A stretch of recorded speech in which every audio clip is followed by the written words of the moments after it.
오늘은 15장 1절부터 5절까지 말씀, 우리 교독하는 방법으로 하나님 말씀을 봉독하겠습니다. 새벽에 대제사장들이 즉시 장로들과 서기관들 곧 온 공회와 더불어 의논하고 예수를 결박하여 끌고 가서 빌라도에게 넘겨주니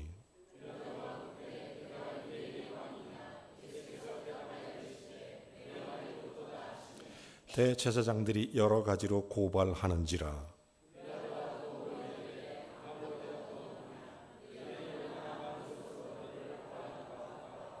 다같이 예수께서 다시 아무 말씀으로도 대답하지 아니하시니 빌라도가 놀랍게 여기더라. 아멘. 자리에 앉아주시기 바랍니다. 오늘은 예수님과 빌라도라는 제목의 말씀으로 함께 은혜 받기를 원합니다. 예수님은 십자가를 지기까지 6번의 신문을 당하셨습니다. 3번은 유대인의 종교법에 의해서 신문을 당하고, 그리고 3번은 이방인의 사회법에 의해서 신문을 당하신 것입니다.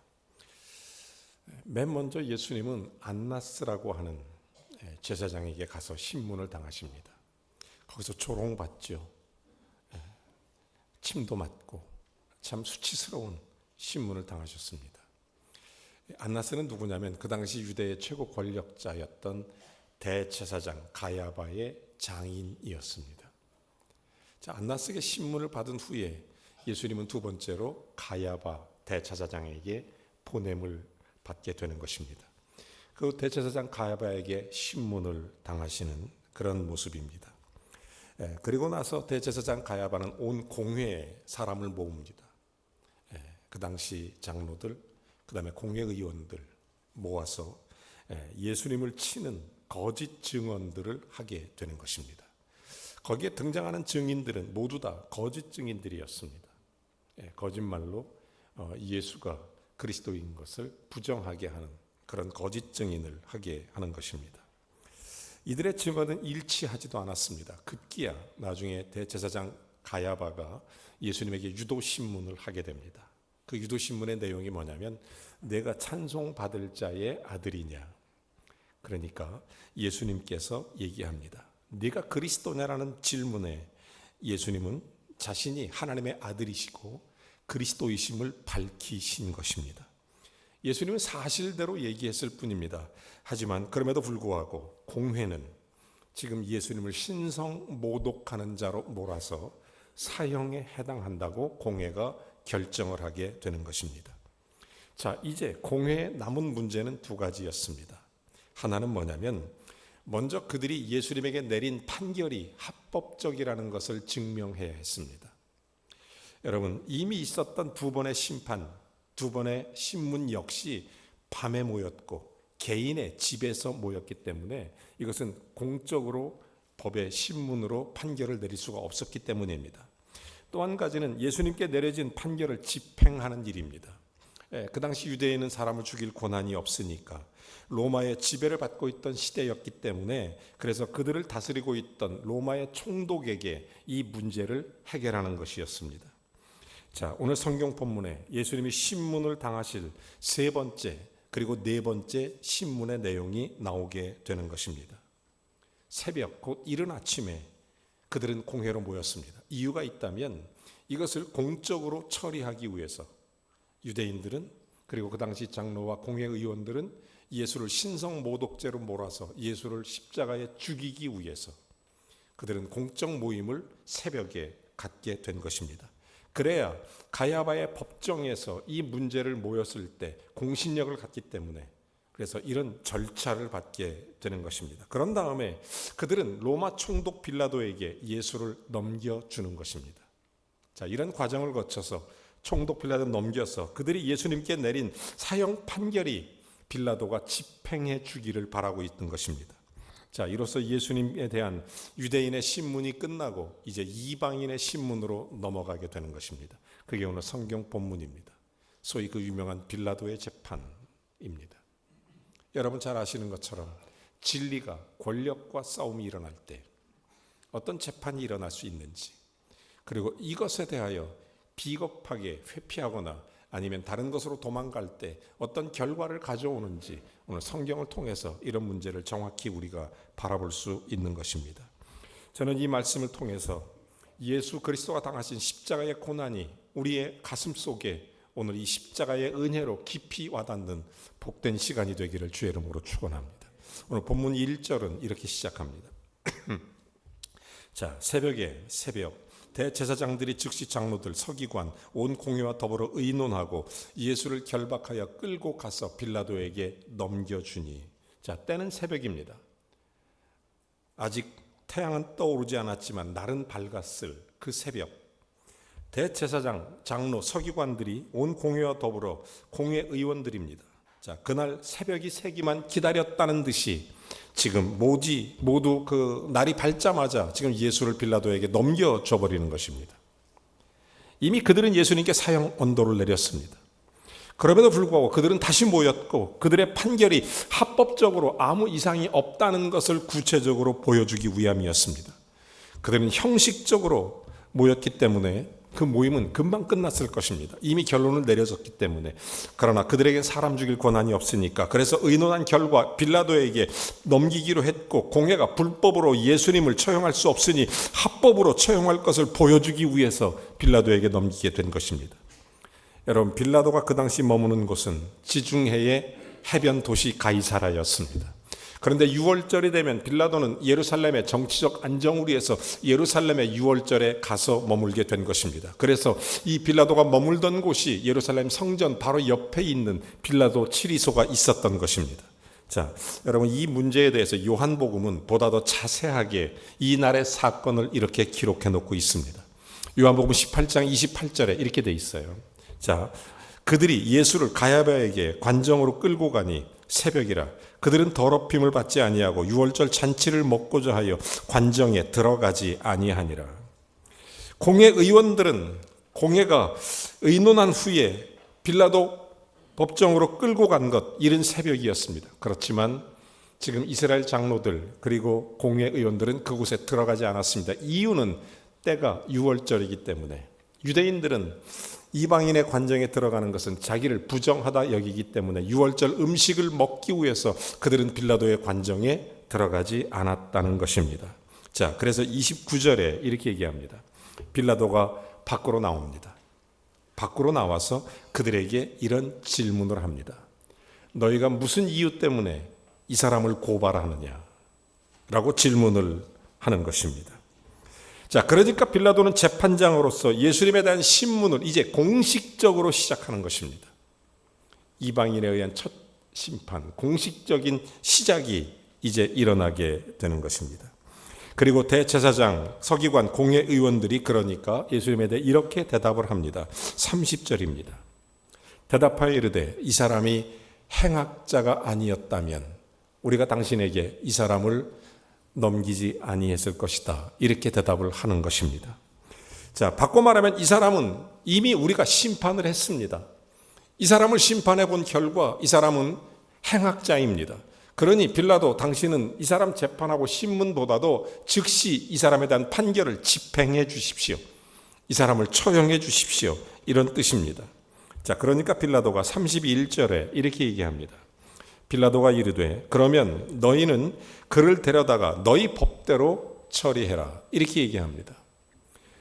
빌라도가 생각할 때 유대인의 법에 의해서 저촉됐다면 너희 법대로 재판하라. 그러니까 빌라도는 지금 유대인들에게 그 당시 예수를 고발한 자들에게 처형 권한을 준 것입니다. 그 이유가 마가복음 15장 10절에 나오는데 그 이유를 이렇게 설명합니다. 빌라도는 그들이 시기 때문에 예수를 넘겨준 줄로 알고 있었기 때문입니다. 빌라도는 똑똑한 사람이었습니다. 그러니까 그들이 왜 예수를 자기에게 데리고 왔는지, 왜 자기에게 재판을 하고 죽이려고 했는지를 다 알고 있습니다. 31절에 후반절에 보니까 뭐라고 돼 있어요? 뭐라고 합니까? 유대인들이 그러니까 이르되 우리에게는 사람을 죽이는 권한이 없나이다. 그러니까 빌라도의 손을 빌려서 빌라도 보고 죽여달라는 것입니다. 그래야 예수님이 합법적으로 사형에 처해질 것처럼 보일 수 있기 때문에. 그러나 그들이 모르는 것이 하나 있습니다. 빌라도도 모르고 지금 유대인, 이스라엘 공회 의원들, 장로들 그들이 모르는 게 있었습니다. 여러분, 이 모든 배후에는 하나님이 있다는 것을 모르고 있었습니다. 여러분, 예수님이 십자가 지신 것은 그들의 손에 의해서 처형되어져 가는 게 아니라 사실은 하나님의 섭리와 뜻 때문이었습니다. 여러분 잘 아십시오. 이스라엘 백성들이 만약에 유대인을 처형하고자 했다면 레위기 24장의 율법처럼 예수님은 돌에 맞아 죽어야 하는 것입니다. 유대인의 법률은 돌에 맞아 죽도록 되어 있는 것이 유대인의 법률입니다. 자, 그러나 이것은 하나님의 뜻이 아닙니다. 하나님의 뜻은 예수님이 꼭 십자가에 죽는 것입니다. 계속해서 요한복음 18장 32절에 이렇게 말씀합니다. 이는 예수께서 자기가 어떤 죽음으로 죽을 것을 가르쳐 말씀하신 말씀을 응하게 하려 하심이니라. 예수님은 꼭 십자가에 죽으셔야만 하는 그 말씀을 반드시 응하게 하기 위해서 예수님은 자기의 죽음에 대해서 이렇게 설명을 하셨습니다. 요한복음 3장 14절에 보면 모세가 광야에서 불뱀을 든 것처럼 나도 들려야 한다. 예수님은 땅에서 들려야 합니다. 예수님의 죽음조차도 또한 요한복음 12장 32절에 보면 왜 예수님이 자신이 땅에서 들리실 것을 얘기하는 겁니다. 내가 땅에서 들리면 모든 사람이 내게로 이끌어올 수 있기 때문이다. 예수님은 십자가에서 죽어야 많은 영혼이 구원받기 때문에 예수님은 이미 땅에 들려 죽도록 예수님의 죽음에 대해서 이미 말씀하셨습니다. 그러므로 예수님은 돌에 맞아 죽는 유대인의 법률이 아니라 반드시 십자가에 당해야만 되는 것입니다. 공회 의원들, 예수님 빌라도에게 넘겨준 것 합법적으로 보이기 위해서, 집행하기 위해서 그렇게 했을지 모릅니다. 그러나 그들이 그렇게 하는 것은 사실은 예수님이 십자가에 달려 죽으실 것을 정해놓으신 하나님의 뜻입니다. 여러분, 이 말을 보다 더 엄밀하고 정확하게 말하면 예수님은 지금 십자가로 이끌고 계신 것입니다. 십자가로 이끌고 있는 거예요. 빌라도는 유대인 종교에 대해서 그래서 개입하고 싶어 하지 않았습니다. 그들의 종교 문제를 개입하고 싶지 않아요. 원하지 않아요. 그래서 요한복음 말씀처럼 그는 예수님을 끌고 온 자들, 공회 의원들에게 너희가 데려다가 너희 법대로 해라 이렇게 얘기한 것입니다. 그러나 합법적으로 빌라도 손을 빌리지 않으면 안 됐기 때문에 빌라도에게 그를 넘겨서 이 예수에 대한 죄를 거짓으로 꾸며서 거짓 증언을 해야만 했던 것입니다. 그래서 이 이스라엘 그 당시 공회 의원들, 제사장들 뿐만 아니라 장로들, 이런 사람들이 예수를 고발할 죄목으로 삼고 있는 것이 세 가지였습니다. 뭐라고 고발하냐면 이 세 가지로 고발합니다. 누가복음 23장 2절 말씀에 보면 이렇게 기록합니다. 고발하여 이르되 우리가 이 사람을 불러 봄에 우리 백성을 미혹하고 가이사에게 세금 바치는 것을 금하고 자칭왕 그리스도라 하더이다. 세 가지를 얘기합니다. 첫 번째가 뭐죠? 첫 번째, 백성을 미혹한다. 두 번째, 가이사 세금 바친 걸 금한다. 세 번째, 자기를 왕이라고 해서 백성들을 행악하는, 백성들에게 밀란을 선동한다. 이렇게 얘기합니다. 한마디로 그들은 예수님을 지금 민족의 반역, 그리고 로마에 반역하는 반역자, 행악자라고 지금 빌라도를 고발하는 것입니다. 그래야 빌라도가 예수님을 처형할 것이기 때문에. 그러나 성경을 조금이라도 읽어본 사람은 이 말이 거짓이라는 것을 쉽게 알 수 있습니다. 예수님은 로마 군인이 오리를 가고자 하면 심리를 억지로라도 걸어가 주라고 말한 적이 있습니다. 그뿐만이 아닙니다. 가이사의 것은 가이사에게, 하나님의 것은 하나님의 것으로 경배하라 이렇게 분명히 말씀하셨습니다. 예수님은 오병이어의 기적을 일으키고 백성들이 예수님을 둘러싸고 우리의 왕으로 추대하자 이런 밀란이 막 일어나고 있을 때 예수님은 홀로 조용히 떨어져 산으로 올라가 무릎을 꿇고 하나님과 1:1 대면하는 장면을 여러분 잘 아실 것입니다. 빌라도는 바보가 아니었습니다. 그래서 정말로 예수님이 로마에 반역하고 유대에 애국하는 사람이었다면 그 당시 유대인들이 빌라도에게 넘겨줄리 만무하다는 것을 빌라도가 잘 알고 있습니다. 오히려 그들은 예수님을 보호하고 예수님을 추앙하고 애국자라고 칭송했을 것입니다. 빌라도는 시기로 예수님을 지금 넘겨주라고 한다는 것을 너무나 잘 알고 있습니다. 그러나 그들이 예수님 로마에 대한 반역자로 고발을 했기 때문에 이 빌라도는 자기의 관정에서 예수님을 신문해야만 했던 것입니다. 그래서 다시 관정으로 들어가서 예수님에 대한 신문을 시작합니다. 그것이 오늘 성경 본문 마가복음 15장 2절입니다. 자, 빌라도가 묻되 내가 유대인의 왕이냐? 예수께서 대답하여 이르시되 내 말이 옳도다. 공회의원들이 세 가지로 고발하지 않았습니까? 빌라도는 첫 번째와 두 번째가 가당치 않다고 패스해버립니다. 두 개는 치워버려요. 백성을 미혹하거나 가이사에게 세금 바치는 것을 금하거나 이런 고발은 전혀 근거가 없다는 것입니다. 그러나 빌라도는 예수님을 관정 안으로 불러들였기 때문에 무엇인가 예수님을 신문해야만 했습니다. 그래서 공회의원들이 제기한 세 번째 고발의 건, 예수님이 자칭 왕이라고 한다. 이것 때문에 예수님을 신문하는 것입니다. 내가 유대인의 왕이냐? 헬라어 원문에 보면 이것은 굉장히 조롱 섞인 언어로 되어 있습니다. 우리나라식으로 표현한다면 진짜야? 진짜야? 네가 진짜 왕이야? 근데 너 왜 이래? 너 왜 생긴 게 이래? 왕의 모습이 전혀 없잖아. 네가 왕이야? 조롱 섞인 말로 이렇게 물어보게 되는 것입니다. 예수님 결박되어 있습니다. 안나스의 마당뜰에서, 가야바의 집에서, 예루살렘 공회에서 끌려다니며 침배침 당하고 조롱당하고, 예수님은 그 전날은 이미 겟세마네 동산에서 밤새도록 기도해서 땀방울이 핏방울이 되도록 흘리셨고 흙먼지는 뒤집어 썼고, 자, 이런 초라한 몰골로 지금 빌라도 앞에 서 있습니다. 그러니까 빌라도가 바라보기에 왕의 모습이 나타나지 않으니까 네가 정말 유대인의 왕이냐? 조롱하는 것입니다. 자, 그때 예수님은 그 사실을 대답합니다. 내 말이 옳도다 얘기합니다. 예수님은 자신이 유대인의 왕이라고 밝히셨습니다.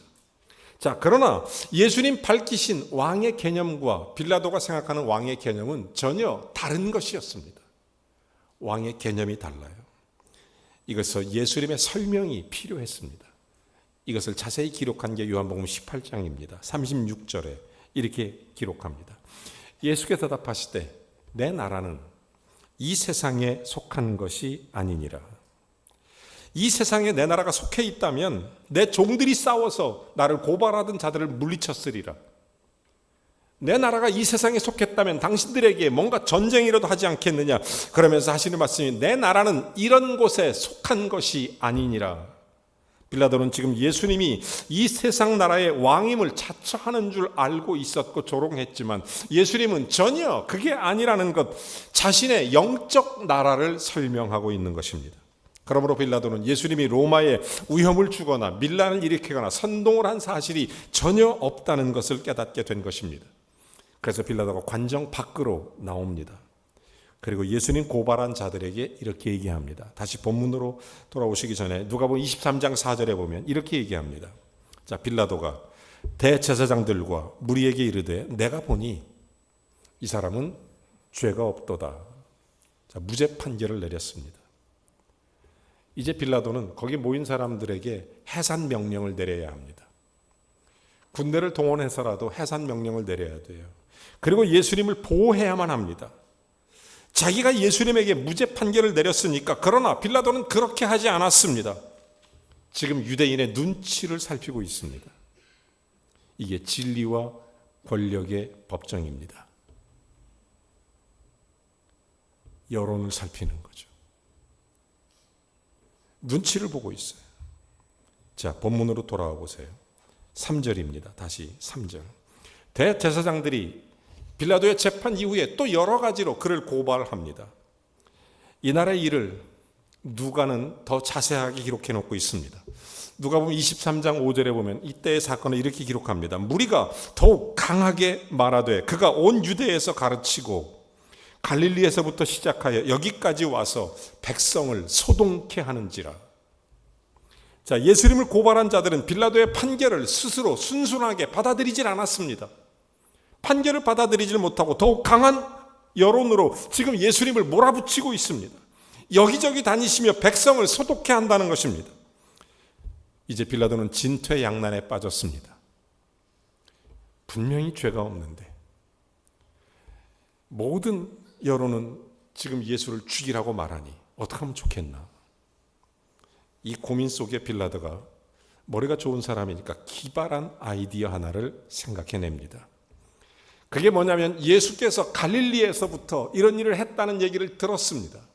그래서 이 빌라도는 예수를 어떻게 하냐면 갈릴리에서 왔다는 소식을 듣고 그 당시 갈릴리 분봉 왕이었던 헤롯에게 이 재판을 넘겨버리는 것입니다. 헤롯에게. 그래서 헤롯에게 예수님이 가는 것입니다. 거기서 수많은 채찍과 핍박을 받고 많은 고초를 당하십니다. 사랑하는 여러분, 빌라도 재판대로 예수님은 죄가 없었습니다. 그럼에도 불구하고 예수님은 여러 가지 일로 고발을 당하셨습니다. 예수님은 십자가에 달리셔야만 했기 때문에, 이것이 하나님의 뜻이고 주님이 원하시는 길이었기 때문에 예수님은 십자가를 지신 것입니다. 예수님은 십자가로 우리를 이끌기 위해서 이 길을 걸어가시는 겁니다. 이사야서 53장 5절은 그래서 이렇게 말합니다. 그가 찔림은 우리의 죄악 때문이고 우리의 허물 때문이고 그가 상함은 우리의 죄악 때문이라. 그가 징계를 받음으로 우리가 평화를 누리고 그가 채찍에 맞음으로 우리가 나음을 입었도다.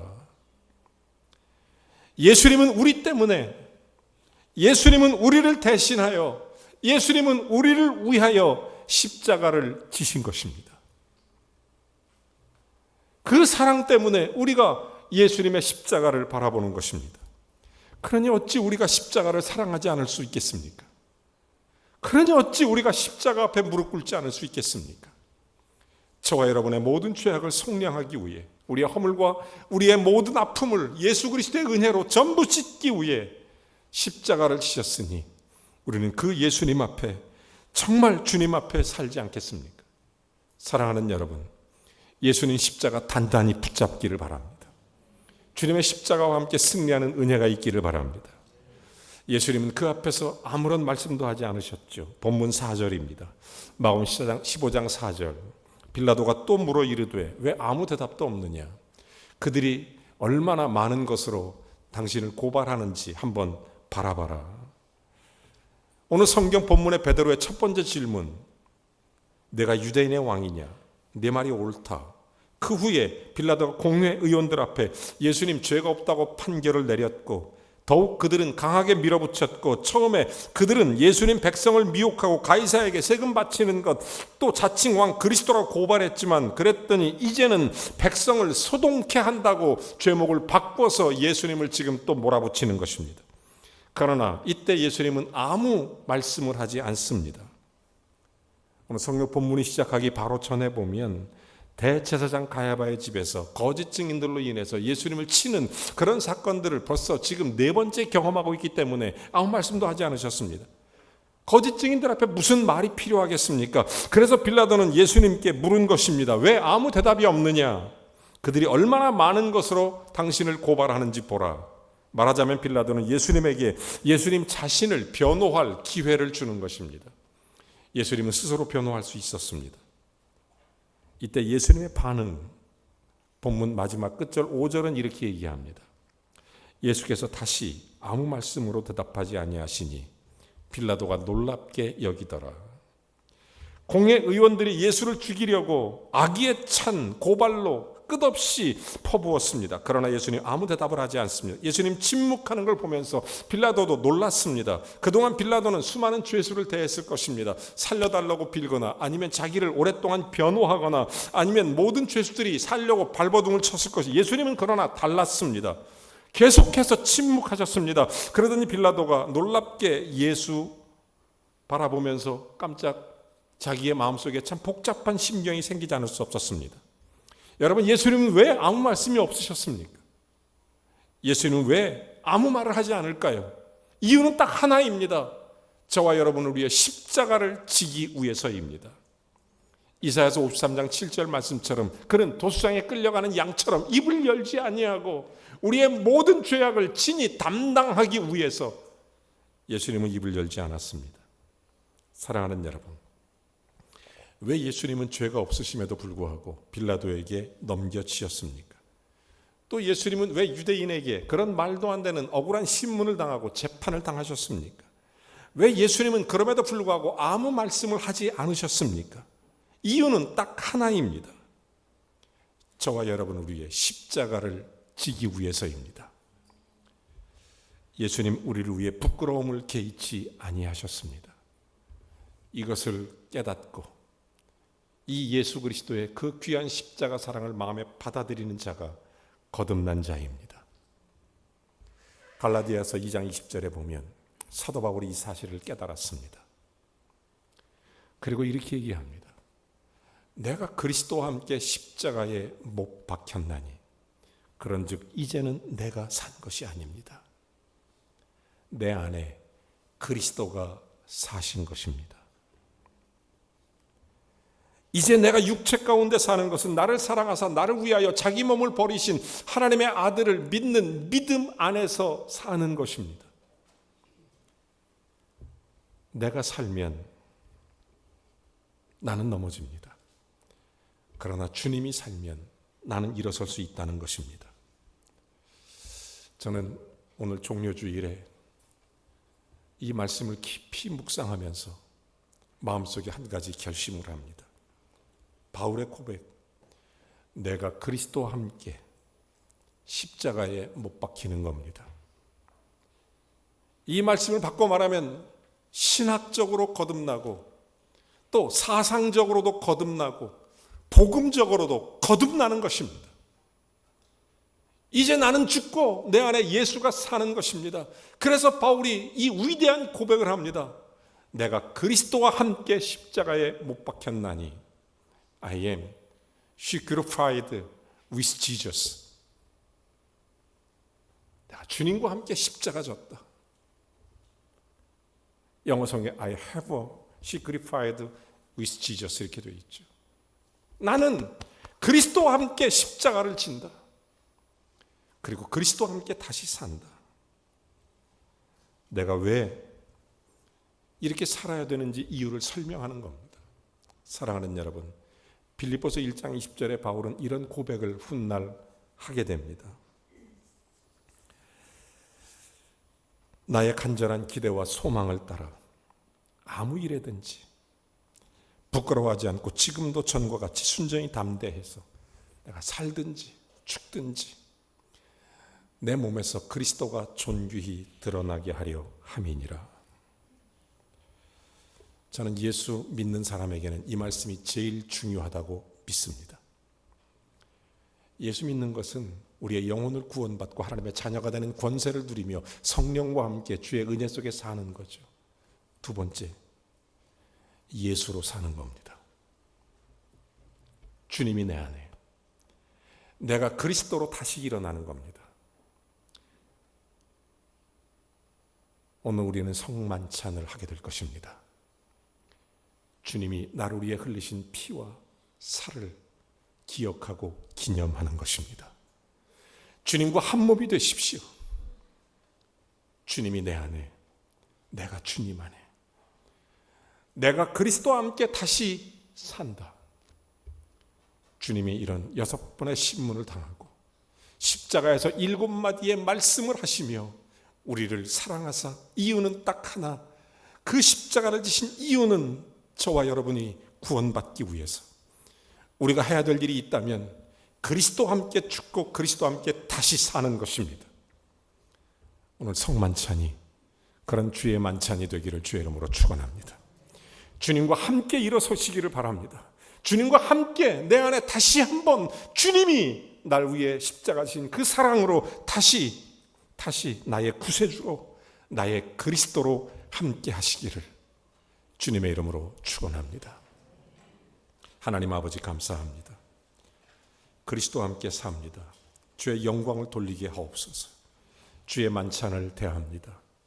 그리스도 예수의 놀라운 은혜가 오늘 함께 예배하는 모든 이들에게 임하게 하옵소서. 예수 그리스도의 이름으로 기도합니다. 아멘. 우리 찬양 하나 하고 주의 만찬을 대하겠습니다. 내가 그리스도와 함께 찬양합니다.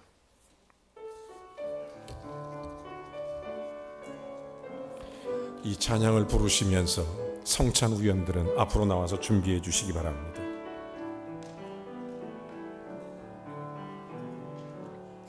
내가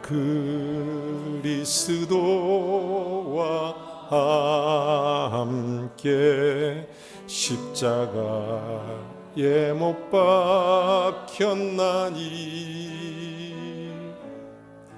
그런즉 이제 내가 산 것 아니요 오직 내 안에 예수께서 사신 것이라.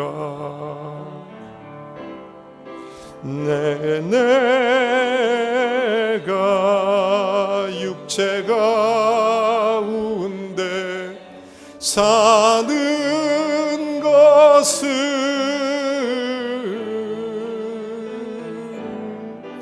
나를 사랑하사 자기 몸 버리신 예수 위에 산 것이라. 내가 그리스도와 함께 십자가에 못 박혔나니 그런즉 이제 내가 산 것 아니요 오직 내 안에 예수께서 사신 것이라. 이제 내가 육체 가운데 사는 것은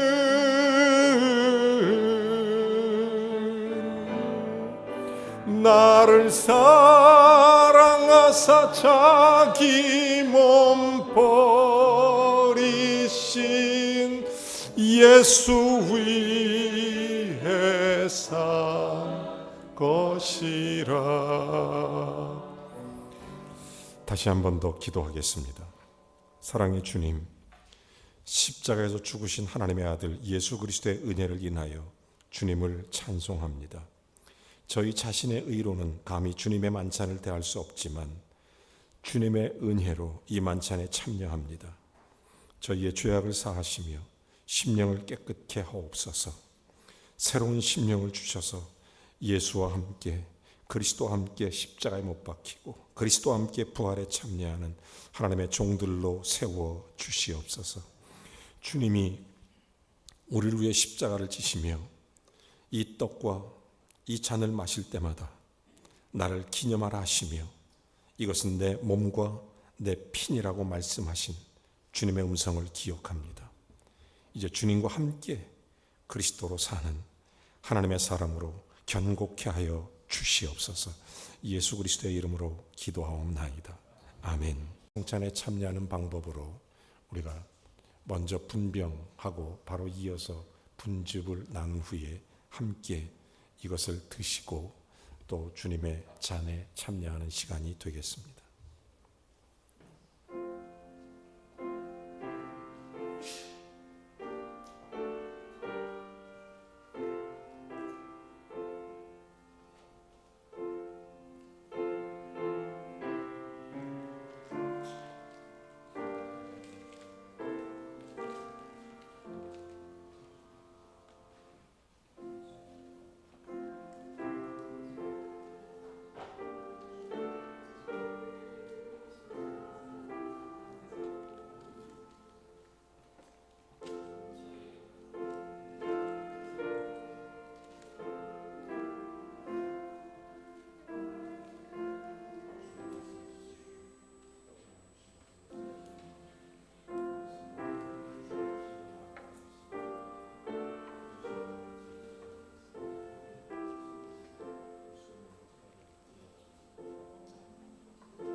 다시 한 번 더 기도하겠습니다.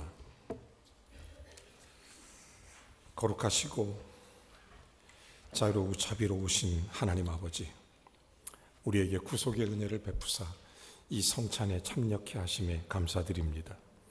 우리 위해 죽으셨다가 다시 사신 주 예수님을 삶의 주인으로 모시고 섬기며 순종하여 주의 뜻을 이루게 하여 주옵소서. 예수님의 이름으로 기도하옵나이다. 아멘.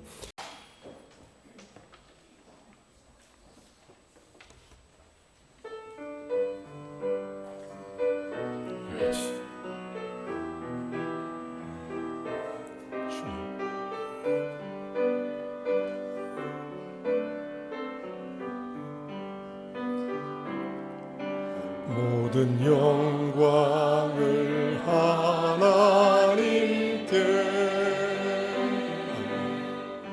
모든 영광을 하나님께,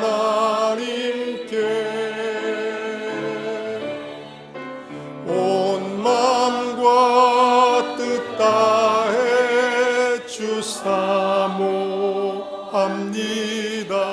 모든 영광을 하나님께.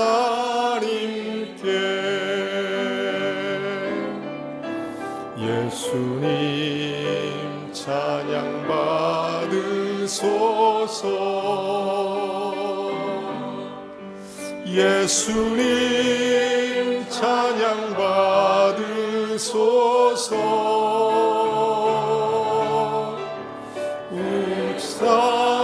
내 우리 위에 성령 주셨네. 예수님 찬양 받으소서.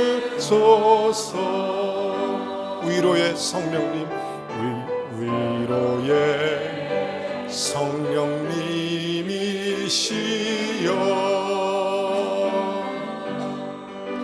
위로의 성령님이시여,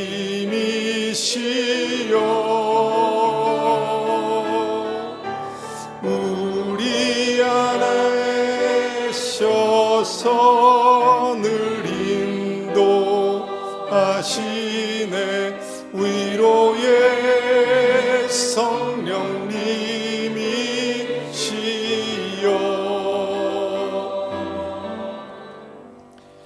이제는 우리 주 예수 그리스도의 은혜와 하나님 아버지의 크신 사랑과 성령의 교통 내주 충만함이 예수 그리스도의 은혜로 구속함을 얻어 그리스도와 한몸 되어 주께 영광 돌리고자 하는 사랑하는 복된 성도 머리머리 위에, 그들의 가정과 자녀와 일터와 산업 위에 하나님의 놀랍고 귀한 은혜와 평강이 이제로부터 영원하기를 우리 구주 예수 그리스도의 이름으로 간절히 축원하옵나이다. 아멘.